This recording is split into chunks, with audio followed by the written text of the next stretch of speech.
It was the early hours of March 9, 2010, in Dorado, Puerto Rico. The night was calm.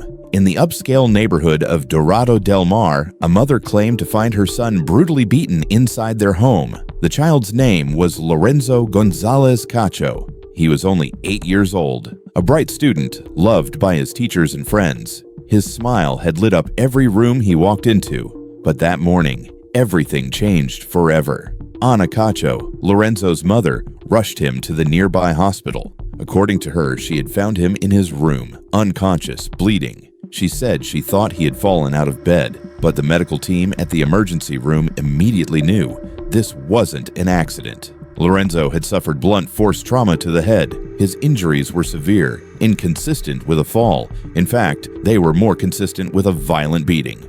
The doctors called the police, and just like that, a tragedy became a criminal investigation. Word spread quickly. A child murdered inside a supposedly secure upper-class community. The media jumped on the story. Journalists, investigators, neighbors, everyone wanted answers. Who could harm a child like Lorenzo? The authorities immediately turned their attention to the house. The crime scene was chaotic. According to reports, key evidence had already been compromised by the time investigators arrived. There were bloodstains throughout the house, in the bathroom, in the hallway, on the bed. There were signs Lorenzo had been moved. The timeline wasn't adding up.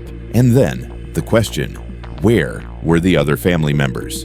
Ana Cacho lived in the house with her 3 children. That night, she said only she and the kids were home, but testimonies began to conflict. Neighbors mentioned visitors, unfamiliar cars parked near the house, people seen entering and leaving late at night. Suddenly, the investigation expanded. Ana was questioned repeatedly. Her story changed slightly each time.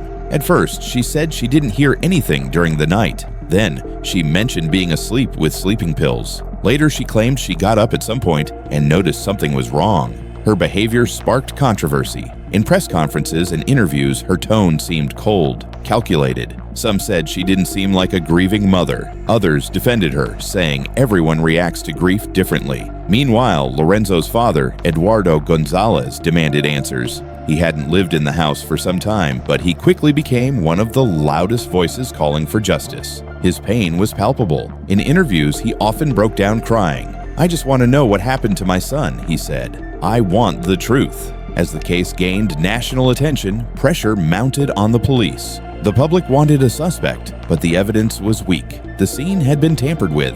There were no surveillance cameras. No neighbors clearly saw anything. The murder weapon was never found. Then came the first big twist. Authorities revealed that Ana had been romantically involved with multiple men at the time of Lorenzo's death. One of them, Jose Pepe Gerbolini, had been seen at the house days before. Another, William Marrero Rivera, was a police officer. And a third, Jesus Genaro Camacho, had a criminal history. Were they in the house that night? Testimonies suggested that one or more of them might have visited, but without physical proof, no arrests were made. Theories began to swirl. Some believed Lorenzo had witnessed something he wasn't supposed to see, maybe a fight, a secret meeting, and someone silenced him. Others believed Ana knew more than she let on. The media circus only intensified. Talk shows debated the case nightly. Psychologists analyzed Ana's behavior. Journalists uncovered troubling details. Missing reports, internal police conflicts, prosecutors stepping down.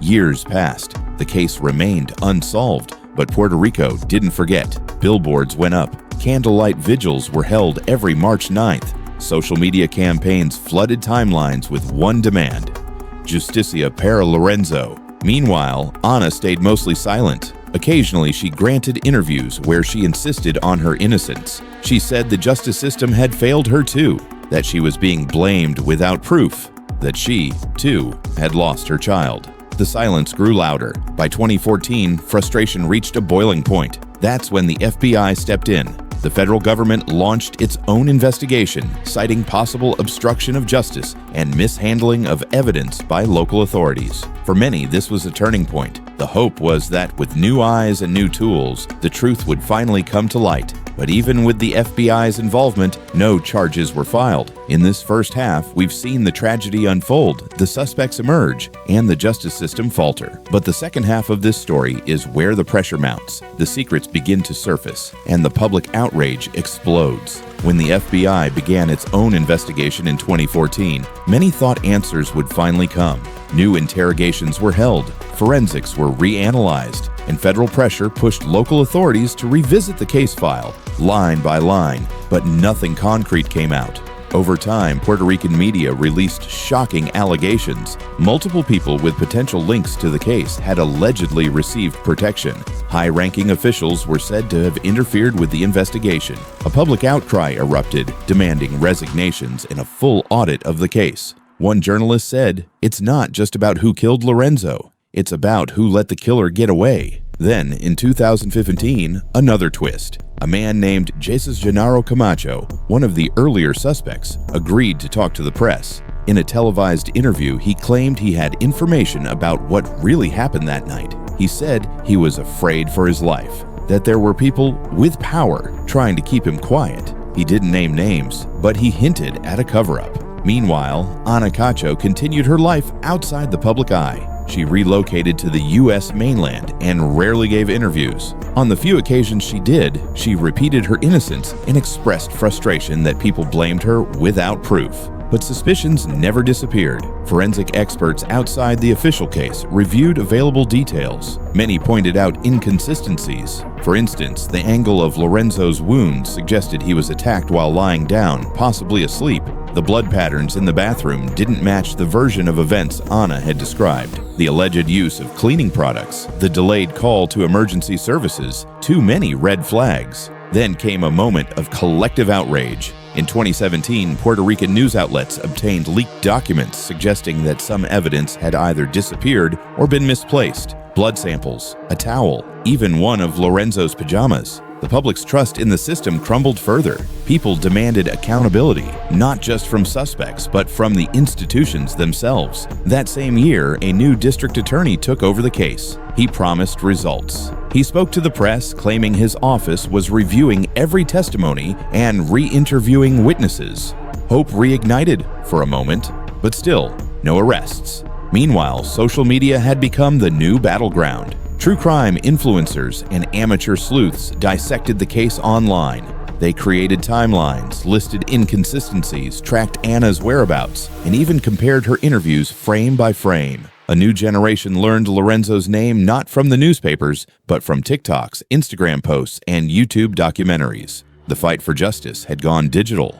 In 2020, 10 years after Lorenzo's death, memorial events were held across the island. But there was no sense of closure. The case had become a symbol of corruption, of institutional failure, of a system that, for many, had protected the powerful and failed the innocent. One of Lorenzo's teachers spoke at a vigil. He was supposed to be in college right now. Maybe he'd be an artist, maybe a doctor. We'll never know, because someone silenced him, and because justice never spoke for him. That statement hit a nerve. The phrase silencio mortal trended on Puerto Rican Twitter for days. Artists painted murals. Activists wrote letters to lawmakers. Families of other unsolved murder victims stood in solidarity. Lorenzo's case had become bigger than just one tragedy. It had become a movement.